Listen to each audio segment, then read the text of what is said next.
Olá, boa noite, bem-vindos de volta. Vamos dar início ao nosso conteúdo de hoje. Centro cirúrgico e centro de material de esterilização, né? A nossa disciplina de centro cirúrgico. Conhecemos toda a estrutura do centro cirúrgico, alguns equipamentos, né? Sala de recuperação pós-anestésica.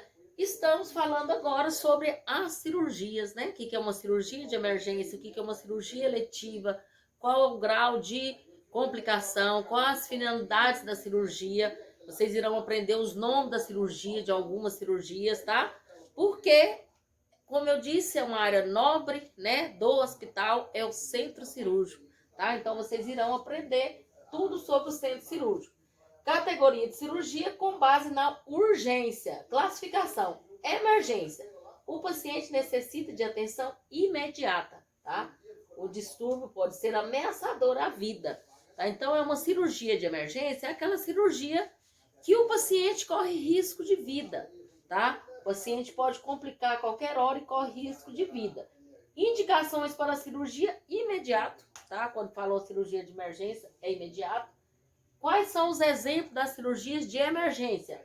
Sangramento grave, obstrução vesical ou intestinal, fratura de crânio, feridas por arma de fogo ou branca, queimaduras extensas. Essas feridas por arma de fogo nós chamamos de FAP, tá? Ferimento por arma de fogo. Não, PAF, perfuração por arma de fogo, e perfuração por arma branca é PAB, tá? Viu? Urgência, o paciente precisa de atenção rápida, mas não quer dizer que é imediato, que a emergência que é imediato. Dentro de 24 a 30 horas. Infecção aguda da vesícula, cálculos renais e uretrais, tá? Necessário, o paciente precisa realizar a cirurgia, planejado dentro de algumas semanas ou meses. Hiperplasia, né, prostática, que são a cirurgia de câncer de próstata, sem obstrução de bexiga, distúrbio da tireoide, catarata. O paciente necessita fazer e pode ser agendado. Eletiva, o paciente pode ser operado, tá? E não realização da cirurgia não é catástrofe, né? Então não é de emergência. O paciente às vezes fica um ano aguardando para fazer uma cirurgia eletiva. Reparação de cicatriz, hérnia simples, reparação vaginal. Então tem várias, né? Que é uma cirurgia eletiva. Opcional, esta decisão é do paciente. Eu tenho um lipoma, tá? Que é um nódulo benigno de gordura no braço. Eu não sei se eu faço ou não. Esse sim é opcional. Se o paciente quiser conviver o resto da vida dele com aquele lipoma, é uma decisão dele. E se ele quiser retirar, ele irá agendar como cirurgia eletiva, tá? Preferência pessoal, cirurgias cosméticas também é um exemplo. Quanto à urgência cirúrgica, emergência, tratamento cirúrgico requer atenção imediata, o distúrbio pode impor risco de vida, tá? De emergência. Essa de emergência, o paciente não tem muita decisão, tá? Geralmente o médico já faz na conduta médica, terá que realizar e pronto. Ou realiza ou esse paciente vem a óbito, tá? Ferimento por arma de fogo em região precordial, hematoma subdural, tá?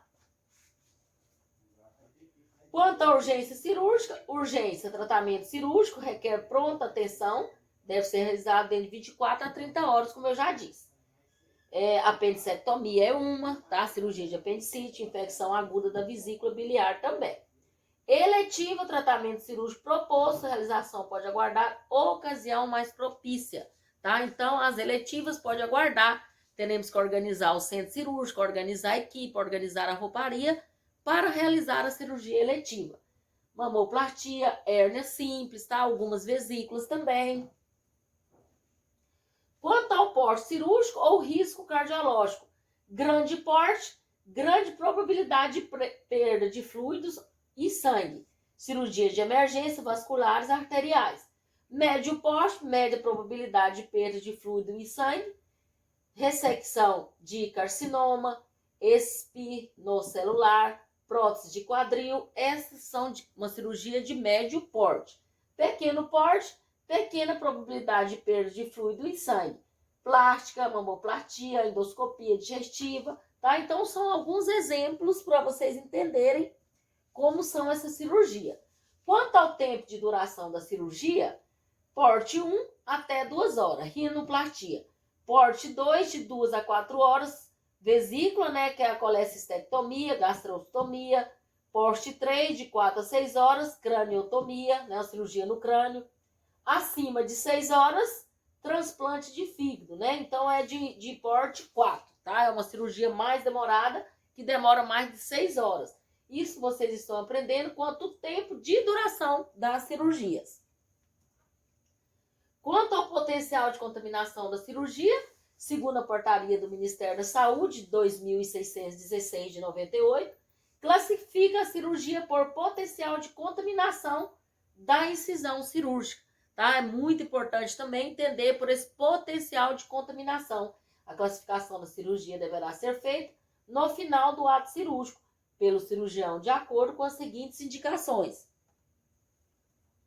Limpa tecidos estéreis ou passíveis de descontaminação na ausência de processo infeccioso e inflamatório. Exemplo, uma cirurgia de mamoplastia, tá? Essa sim é uma cirurgia limpa. A paciente vai fazer uma mamoplastia, uma reparação nesta mama e não tem nenhum problema de saúde instalado nessa mama, tá? Então, irá fazer uma cirurgia de estética e é uma cirurgia limpa, mamoplastia.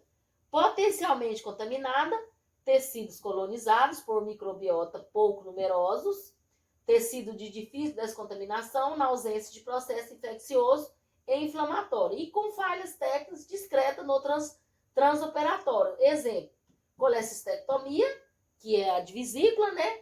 Com colangiografia, tá? Porque quando essa vesícula complica, né? Dá alguma obstrução, precisará realizar a colangiografia. É um exame que no exame já retira esse cálculo nesse local. Contaminada, tecidos abertos, recentemente traumatizados, colonizados por microbiota bacteriana abundante, de descontaminação difícil ou impossível. Ocorrido falha técnica grosseira na ausência de supuração, exemplo, hemicolectomia. Tá? Então, tudo que tem contaminação, né? Infectada, tecido ou órgão em presença de processo infeccioso, supuração local, tecido necrótico, corpos estranhos e feridas de origem suja. Exemplo, cirurgia de reto e ânus com secreção purulenta, hemorroidectomia, tá? Então, essas são infectadas, é diferente de contaminada, tá? Terminologia cirúrgica, tá? Vocês irão aprender os prefixos, sufixos das terminologias cirúrgicas. Por exemplo, histerectomia, né? Retirada do útero. Então, vocês vão entender que histeré vem de útero e tomia de retirada, tá bom? Principais terminologias cirúrgicas. Conjunto de termos que representam uma forma de expressão técnica própria utilizada no hospital para indicar um ato cirúrgico proposto ou realizado. Prefixo, sufixo e termos, tá? Então, são termos cirúrgicos que pegamos o prefixo e o sufixo para finalizar o nome do procedimento cirúrgico. Por exemplo, uma cirurgia de hérnia, herniorrafia, tá? Ou então hernioplastia, tá? Então, junta o prefixo e o sufixo para finalizar o nome deste procedimento. Os termos são formados por prefixo, que designa a parte do corpo relacionado com a cirurgia, tá? Sufixo, que indica o ato cirúrgico realizado. Então, prefixo e sufixo. Prefixo, a parte do corpo relacionado. Histerectomia, histeré, vem de útero, tá? Principais objetivos. Fornecer sob forma verbal ou escrita uma definição do termo cirúrgico. Nós não podemos colocar lá retirada do útero. Nós iremos colocar histerectomia. Pegou esteré, né, que vem do termo do útero, e tomia do termo da retirada do útero, tá? Descrever os tipos de cirurgia, preparar os instrumentais e equipamentos cirúrgicos apropriados a cada tipo de cirurgia. Exemplo, né? Vamos dar uma pausa, daqui um pouquinho a gente retorna com essas terminologias cirúrgicas, tá? Daqui um pouquinho a gente retorna.